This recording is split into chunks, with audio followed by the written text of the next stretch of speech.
All right, guys, we do have an update on the recent AP poll as we roll into March Madness. My voice is a little bit rough right now. I'm going to try and talk a little bit slower because I'm dealing with an illness. I'm trying to fight it right now. We're trying to get through it and hopefully be healthy within the coming days. But, excuse me. We do have Houston retaining the number one overall spot. Not surprising, 49 first place votes. You've got Bama getting 5 first place votes. And how about Kansas? Right on the heels of Alabama. The analytics really don't like Kansas, but they've been winning. They play in a very hard conference. When you've got a record like that, it is respectable, and they've got a lot of talent on that team, along with good shooters. I mean, Alabama, it's very hard to judge Alabama right now. It seems like there's so many off-the-court distractions. They really haven't looked impressive. They've had very close games the last few times out against underwhelming opponents.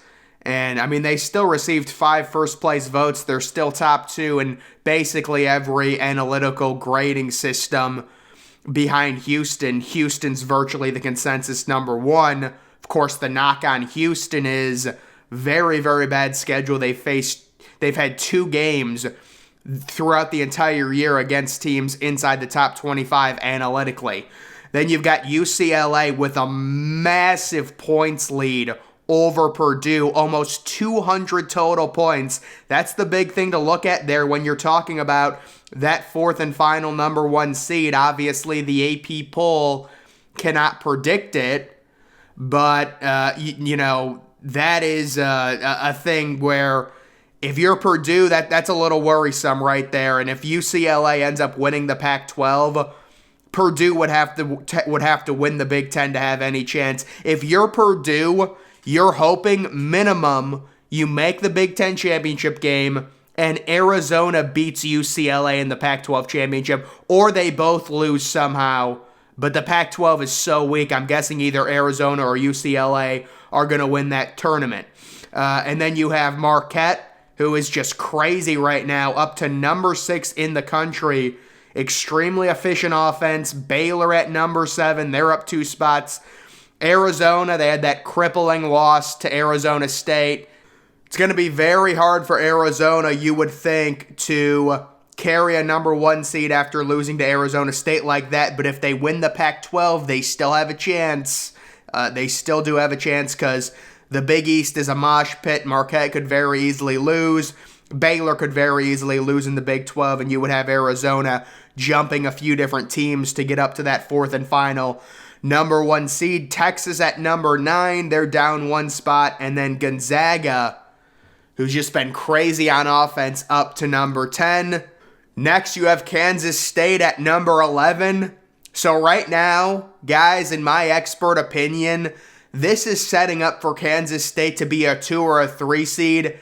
And I'll be honest, I think I might pick Kansas State to lose in the first round in one of those crazy upsets. And it's nothing against Kansas State.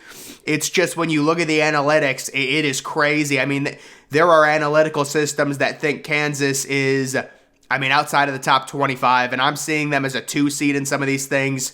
It's remarkable. You look at the comparison between number 11 and number 12, almost 300 total points between Kansas State and Tennessee. It is a major drop-off, but there's Tennessee. Virginia just getting crushed. They've had some really tough games in the ACC. They've lost a few. They're down 7 spots. UConn back up 4 spots. They are loved by the analytics. Indiana, another team that's playing well, even with 9 losses. They're up to number 15. Miami, they had a very heartbreaking loss, I think, to FSU. Yeah, I'm out on Miami.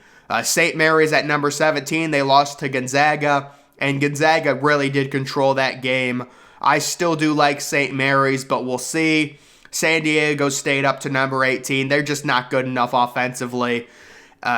Xavier at number 19, they're down 3 spots. That's what happens in the Big East. And then Providence, hard-charging Providence up to number 20 and entering the rankings. Also Maryland from the Big Ten entering the top 25 at number 21, sniffing a 5 seed. TCU to 22. Kentucky re-enters at 23. A&M at 24. And then Pittsburgh rounding out at 25. Creighton, Duke. How about Oral Roberts just missing the top 25 along with Northwestern, FAU, Iowa State, Nevada, Missouri, and some other teams as well. Now, going straight to the T-rank comparison, you're looking at Houston right now as a clear number 1 overall team. Alabama, a very clear 2 overall on the T-rank with UCLA at 3. Tennessee listed at 4, which obviously in terms of the actual AP poll, they're a lot lower, and I'd probably agree with the AP poll. Tennessee just has some major issues scoring, and you can see their adjusted offensive efficiency at 60th. I mean, that's a big issue if you're picking them to go deep in the tournament. Normally, you want at least a semi-elite offense and defense, both inside the top 25. Alabama and Houston both inside the top 15, looking at that. Purdue inside the top 15 in both categories at number 5, but I think they're a little too reliant on one player. St. Mary's at number 6, which is remarkable. A lot of people wouldn't think that. UConn at number 7, that's another thing I'm sure a lot of people are surprised by, as well as San Diego State. I have issues with San Diego State's offense. Arizona at number 9, Gonzaga at 10, Kansas sitting at number 11. Surprising considering they're a virtual consensus number 1 seed. And then Baylor rounding out the top 12. Texas at number 13, Arkansas 14, Creighton, Marquette, Texas A&M, really good record in the SEC for Texas A&M. Xavier, really good on offense. West Virginia, it's crazy. West Virginia, their record compared to their ranking, ranked 19th at 16-13, 5-11 in conference. They're ranked in front of Kansas State. That's why people don't take analytics seriously. But I mean, I understand why that is the case. But yeah, it's hard to sell something like that when you've got 2 teams. They've both played 29 games. They're both in the same conference. One of the teams has 6 more losses and 5 more losses in conference, and they're ranked in front of them. I mean, I understand it, but it's really hard to process. TCU at 21, Iowa State at 22, Auburn 23, Indiana, and then how about Memphis at number 25? They were right on the bubble recently, and you guys can just take a look at the bubble right now. Memphis listed last 4 byes, which is pretty crazy considering the analytics, the win they just had against Cincinnati.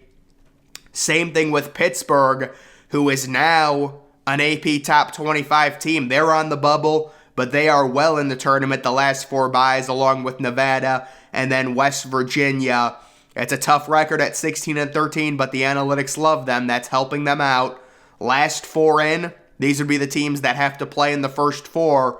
Oklahoma State, USC, Wisconsin, Mississippi State, the last team in. First 4 out, Penn State, Utah State, North Carolina, and Charleston. Of course, Charleston hoping to win their conference tournament, I'm sure. The next 4 out, Texas Tech, Clemson, Michigan. Even after a few good wins for Michigan, they're still significantly away, and so is New Mexico, according to this Joe Lunardi updated bubble list. So that is just kind of a recent update on the AP poll and where we stand right now. I think the number 1 seeds are pretty much set. Outside of that 4th 1 seed, it's going to be probably UCLA or Purdue, depending on what happens. But right now, UCLA in the clear driver's seat, and you would figure Purdue is probably going to face more resistance in the Big Ten, although I could see a team like Utah knocking off UCLA, honestly, in the Pac-12. There's some decent teams, maybe Oregon, and then obviously Arizona. I think if Purdue wins the Big Ten and UCLA loses the Pac-12 championship, Purdue is the 4th 1 seed. Houston is basically an auto lock. Alabama is basically an auto lock. Kansas, I would say, is pretty much an auto lock. And then it just comes down to that 4th 1 seed, which right now UCLA has a significant advantage. I have not checked the recent bracket matrix, but I believe some of the brackets have UCLA as the fourth, others have Purdue, but then there's a sizable gap. I mean, Marquette with 6 losses, unless they make a crazy run in the Big East, I don't see them getting a 1 seed. Baylor has too many losses. Arizona, maybe an outside shot with 5 losses. If Arizona would have beaten Arizona State, which they should have, I mean, they lost on a half-court shot, they would be set up pretty well if they won the Pac-12 to get a 1 seed, but now it gets more complicated. Gonzaga, if they win the West Coast and beat St. Mary's again, I think they're locked for a 2 seed. Texas has too many losses. They're probably going to be a 3 seed, but that is just kind of an update on the AP poll, where we stand right now in terms of that. Guys, that's going to do it for this video. Make sure you follow me on Twitter. Link to that's always in the description. I'm, of course, the Depressed Ginger. Thank you for watching.